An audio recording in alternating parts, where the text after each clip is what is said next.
د تقدیر پریکړې لنډې کیسې ډیرو قدرمنو اوریدونکو سلامونه نیکې هیلې او احترامات مې ومنئ. قدرمنو اوریدونکو د تقدیر پریکړې لنډې کیسې وروستی او له درده ډکې برخې ته مو زه سمیع الله ایوبي هرکلی کوم. دا هم تاسې او دا هم د تقدیر پریکړې لنډې کیسې وروستی برخه. امید لرم چې تر پایه پورې راسره واورئ.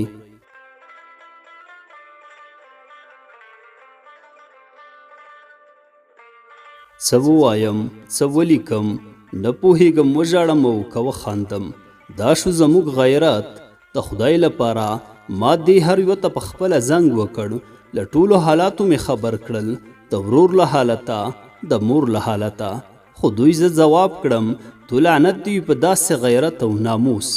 مور مې په داسې حال کې چې لاندې ځمکې ته کتل، له ځان سره یې وویل هغوی دې وژني، نه دې پرېږدي، که نن نه سبا، که سبا نه بل سبا.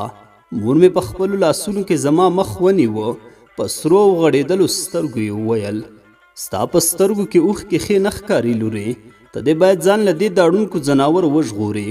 هو ته باید لاړه شې، زموږ کیسه کې مه اوسه، موږ به یوه چاره وکړو، خو ته له دې ځایه لاړه شه.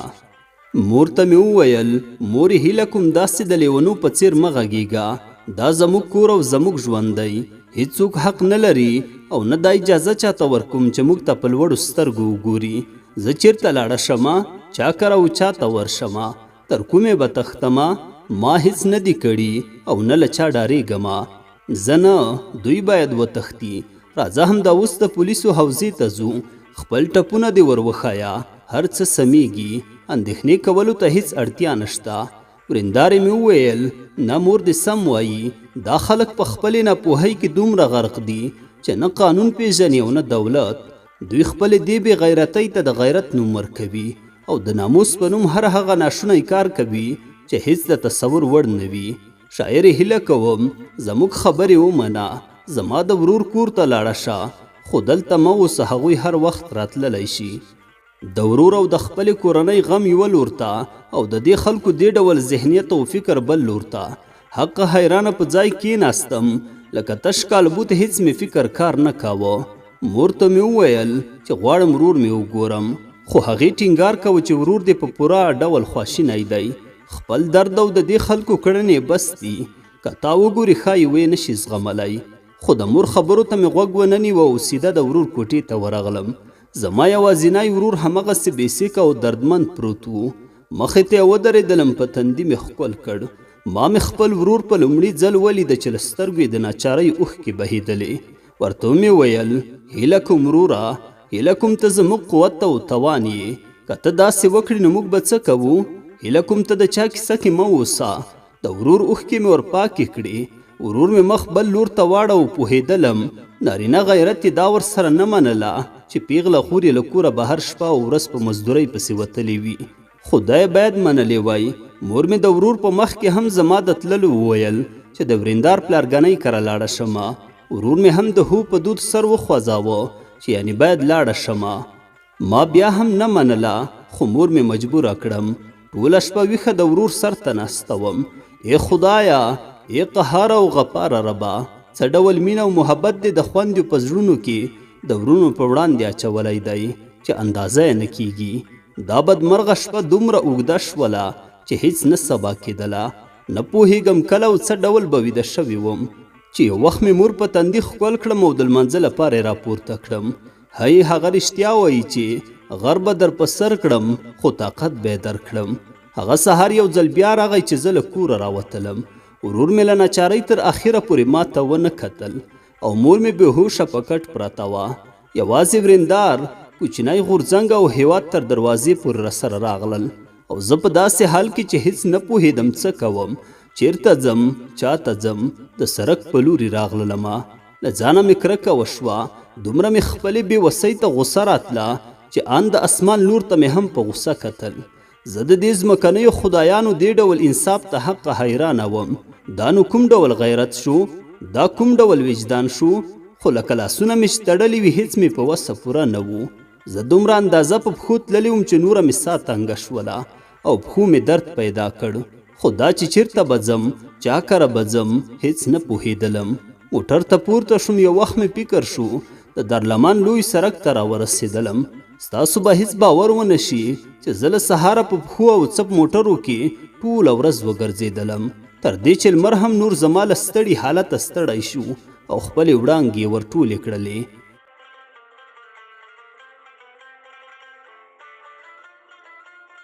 هوا تیاره کېدله، ګروپونه ورو ورو روښانه کېدل او خلک خپلو کورونو ته ستړي روان وو.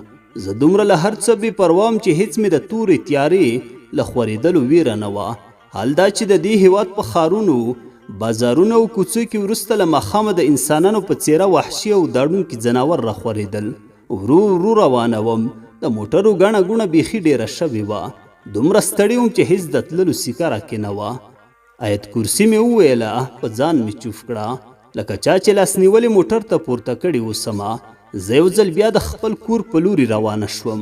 هو همغه کور چې د مرګ جلابانو پکې زما د مرګ هوکړه کړې وه او زما ورتګ ته یې شیبې شمېرلې لکه داړونکي لیوان چې ټپي هوسۍ ته څک غوږونه ناست وي او د ورنږدې کېدو شیبې ورته شماري. دوی هم همداسې زما په تمه وو. ما هیڅ داسې کار نه و کړی چې د خپلې کورنۍ عزت ته مې زیان رسولی وي. که زما جرم زما د کوچنیو ورېرونو د وږو نسونو مړول وو، که زما جرم خپلې زړې مور او ټپي ورور ته درمل او ډوډۍ راوړل وو، که زما جرم خپله ورېندار له سوال کولو راګرځول وو، بیا زه مجرمه یمه.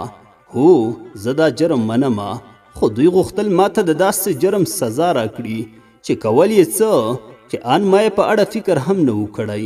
خو زه دومره سخزړې او ډارنه نه شوم کېدی. ما مې خپل ماته او ګډ ورور، خپل کوچني لارورکي ورېرونه، خپله ناروغه مور او یوازینی ورېندار یوازې نه شوی پرېښودی. نه، ما خپله کورنۍ یوازې نه شوه پرېښودلی. د دوی یوازینی هیله زه وم، د دوی د غړېدونکو سترګو یوازینی اسره زه وم. زه یو ځل بیا هم د خپل کور د کوڅې سر کې له موټر راښکته شوم. په رېږدېدونکو قدمونو، پیکا خړې څېرې او درزېدونکي زړه سره مخ په لمر خاته د کور خواته رانږدې کېدلمه. ما له د خپل کور د دروازې لاستی نه و تاو کړی چې یو اشنا غږ مې غوږونه څک کړل. کوڅه کې د لګېدلي ګروپ په روښنایي کې مې لږ مخکې دویم پوړ ته وکتل. حسنا د لاس په اشاره ور وغوښتلم. ستړی وم، ماته وم، هېڅ سیکه راکې نه وه. هر قدم راته لکه د غره په څېر دروند او سنګین ښکارېده. خو حسنا د خپل کور تر دروازې هم راوتلې وه او په چټکو قدمونو زما خواته را روانه وه. له لاسه یې ونیولم او خپل کور ته یې په زور کشولم. لاس مې ترې خلاص کړ. ورته مې ویل، حسنا څه خبره ده؟ ولې مې لاس کش کوې؟ هغې مې زنه ونیوله. وی ویل، شاعر هیله کوم کور ته دې مه ځه، راځه زموږ کره، مور مې درته غږ کوي. ما ورته ویل، اوس خو ناوخته دی، سبا ته به د راځې ترور پوښتنې ته درشمه. خو حسنا مې لاس کش کولو په زور یې د کور تر دروازې ورسره بوتلمه. راځیه ترور هم ولاړه وه، ژړل یې. ویل یې، راځه لورې دننه راشه. ما ورته ویل، ترورې اوس خو ناوخته دی، سبا راځم ژمنه در سره کوم. خو راځې ترور وویل، ته د کوم سبا خبرې کوې لورې؟ هغه سبا چې ور له مخه تیاره شوی دی، هغه سبا چې هیڅکله به لمر په خپلو سترګو ونه ګوري. راځه دننه راشه. حسنا وویل، رشاد دوی تا پسې مزار ته درغلي وو. غرمه مهال کور ته راغلل. د ماښام تر اذانونو پورې ستاسې له کوره شور او چیغې راوتلې. د مور، ورېندار او د ورېرونو د ژړا اوازونه دې هم ورسره وو. هغه ړوند تره دې یوازې همدا ویل چې دا بد ذاته او بدکاره جنۍ چې ونه وژنم، زړه مې نه آرامیږي. دې جنۍ زموږ د ټول ټبر او قبیلې نوم وشرماوه. که په ځمکه ژوندی ننوتې هم مې ترې راباسم یې او په خپلو لاسونو یې وژنم. فکر کوم چې ورېندار دې کوم څه ورته وویل، هغه یې هم ووهله. اسمان ته مې وکتل، ځای ځای یو نیم ستوری پکې ځلېده. په ګیلمنو سترګو او په ګیلمنه ژبه مې په داسې حال کې چې ستونی مې غریو نیولی و او سترګې مې ډکې وې، الله ته مې وویل، ته ولې چپ یې؟ تا زما د کوچنیو ورېرونو د معصومو سترګو د اوښکو خاطر هم ونه کړ. ته د هغو چیغو په پورته کېدلو چې ټولې کوڅې اورېدلې دي هم چپ وې. تا د هغو زورورو او ظالمو لاسونو ننداره په چپه کوله چې زما په ناروغې مور او کمزورې ورېندار پورته کېدل. ولې ازموینه دې ډېره اوږده نه شوله؟ نور تر کومې؟ سوال مو وکړ. هر څه مو خرڅ کړل، نوم بد شومه، نور څومره؟ موږ دې هم بندګان یو، ولې هیڅ نه وایې؟ دا خلک ولې ژوندي په ځمکه نه نباسې؟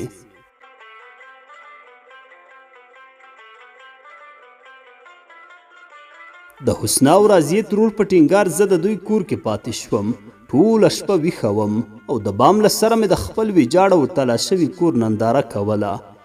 زه د یوازیني عادل خدای دې بندګانو او د هغه له لوري د رالیږل شوي مهربانه پیغمبر دې امتیانو ته په سوچ کې ومه چې څنګه دومره بې انصافه او ظالمان کېدلی شي. خو هیڅ مې په وس پوره نه وو. زه بېوسه وم او د فریاد اورېدلو مې هیڅ څوک نه وو. له حسنا مې د قلم او کتابچې غوښتنه وکړه او خپله د دوی د کور د دوهم پوړ هغې کړکۍ ته نږدې په چوکۍ کېناستم چې زموږ کور ترې ښکارېده. کله به مې فکر د خپل کور د انګړ په منځ کې د مڼې هغې ونې ته شو چې ما پکې د ماشومتوب خواږه ټالونه خوړلي وو، او کله به مې فکر د کتابچې سپینو پاڼو ته کړ چې ما د تیرو شویو پیښو په لیکلو تورولې. دا هر څه لکه یو خوب و، هغه هم داسې خوب لکه خواږه زهر چې دې زهرو به اول خوله خوږوله خو وروسته به یې کلمې سره څیرلې او ژوند ته به یې د پای ټکی ایښوده. دا چې سبا به څه کیږي، ژوند به مې بیا په کوم پیچومې ور برابروي نه پوهیږم، خو زما ټوله اندېښنه به زما کورنۍ ته وي. خو زه بیا هم له خپل مهربان رب د ناچارو چارهګار ذات هغه دا غواړم چې ورور مې بیرته په وجود روغ شي، خپلو اولادونو خپلې ناروغې مور ته راوګرځي او یو ځل بیا د کوچني او نازولي غورځنګ هغه اوازونه چې هېواد ته به یې په چیغو ویل، پلار مې راغی ما ته یې پاپړ راوړل تا ته یې نه درکوم، د کور له انګړه راپورته شي. خو چې زما دا ارمان به پوره شي او که نه، دا به پرېږدو د سبا تر رڼا خورېدلو پورې. زړه چاودون، بېچارهګي او زینب. د کوم سبا په اړه چې زینب پورته لیکلی دي، هغه سبا کاش هیڅکله نه وی راغلی. د هغه سبا نه مخکې چې کومه تیاره خوره وه، کاش هیڅکله نه وی رڼا شوې. هغه سبا به زموږ او ستاسې لپاره رڼا وه، روښنایي به وه او هیلې به وي. خو دا سبا د 2 کسانو د ژوند پای و. په هغه سبا چې کله د جوماتونو اذانونو د خاموشې ځمکې خاموشي ماته کړه، مور مې زه او زینب له خوبه راپاڅولو او یو ځای مو لمونځ وکړ. مور مې د سهار چای په تیارولو پسې پورته شوله. زه د کتاب په لوستلو بوخته شوم، خو زینب هماغسې په جاینماز ناسته او تلاوت یې وکړ، په داسې حال کې چې له سترګو یې اوښکې بهېدلې. اوږده دعا یې وکړه او له کوټې بهر ووتله. لمر په تیندکونو د تورو غرونو له څوکو راپورته کېده او د ځمکې ګوټ ګوټ ته یې ځان رساوه چې په همدې وخت کې د کلي خاموشي 3 ډزو ماته کړه. دا ډزې زموږ له کوره 3 کوره وړاندې د زینب دوی په کور کې وشوې چې په دې سره د مڼې له هغې ونې چې د زینب دوی په انګړ کې ولاړه وه مرغۍ هوا ته والوتلې او یو څو پاڼې له ونې د ځمکې په لور په غورځېدلو شولې. ما خپل لاسونه چې د لوښو مینځلو په مایع ککړ وو زر زر پاک کړل، پرته له دې چې مور ته ووایم. په منډه له کوره ووتم، سرتور سره او لوڅو پښې نیغه د زینب دوی انګړ کې ودرېدم. داسې یوه چیغه مې له خولې ووتله چې اوس 3 میاشتې وروسته مې هم هغه چیغه له ذهنه نه وځي. زما په خپلو سترګو هیڅ باور نه کېده، لکه میخ وچه کلکه ځای پر ځای ودرېدلم.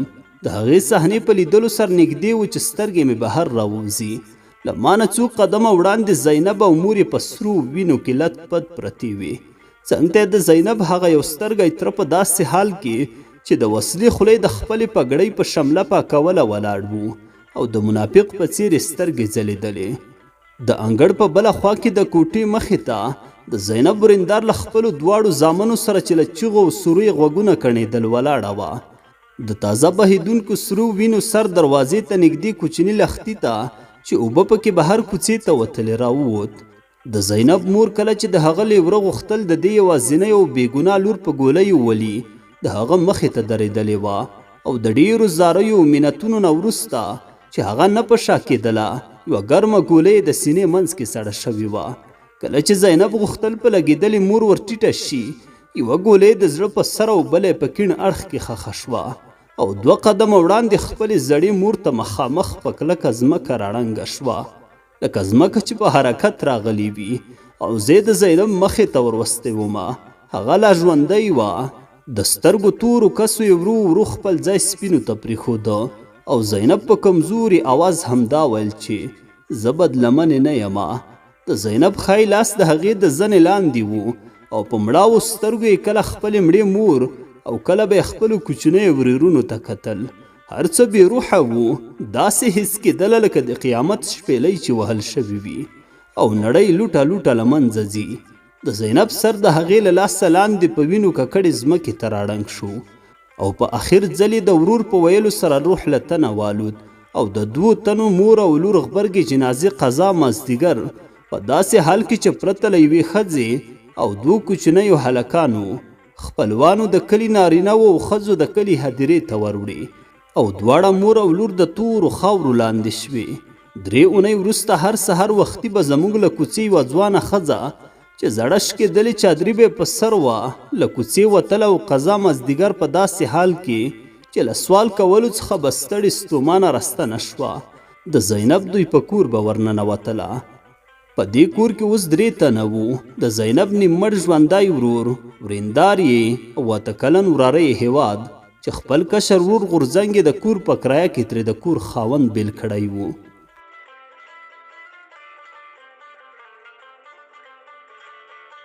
د تقدیرونو پاکه خدایا، د تقدیرونو پاکه خدایا، زه د ازل له برخې ډېره تنګه یمه.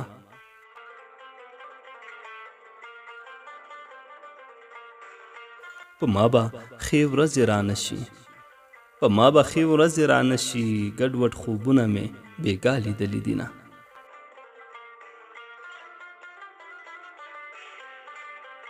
د کبرجنو خلکو زور دی، د کبرجنو خلکو زور دی، زما باڼو کې اوښکې ډنډ ولاړې دینه.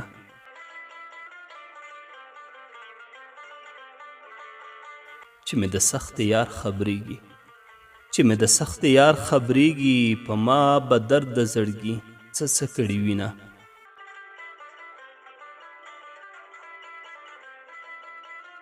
د خوشحالۍ بخت مې کوټه دی، د خوشحالۍ بخت مې کوټه دی، غم مې د زړه په ډاګ خیمې وهلې دینه.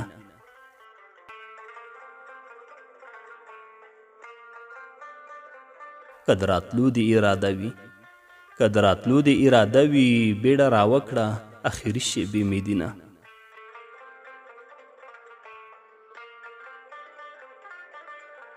خدای دې په زړه سوری سوری کړه، خدای دې په زړه سوری سوری کړه، چې در معلوم شي د دردمنو زړو دردونه.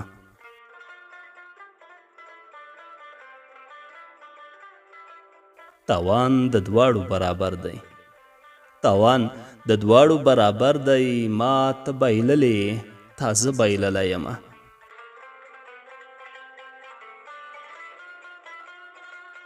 په سفر تلې در جګه نه شوم، په سفر تلې در جګه نه شوم، چې خفه نه شې زه سلګو نیولې ومه.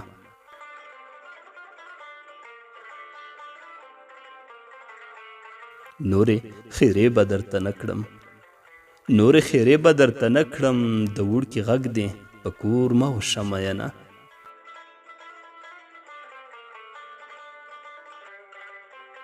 د چا د بخت بیړۍ چلیږي، د چا د بخت بیړۍ چلیږي، د چا د بخت بیړۍ په ځای ولاړې دینه.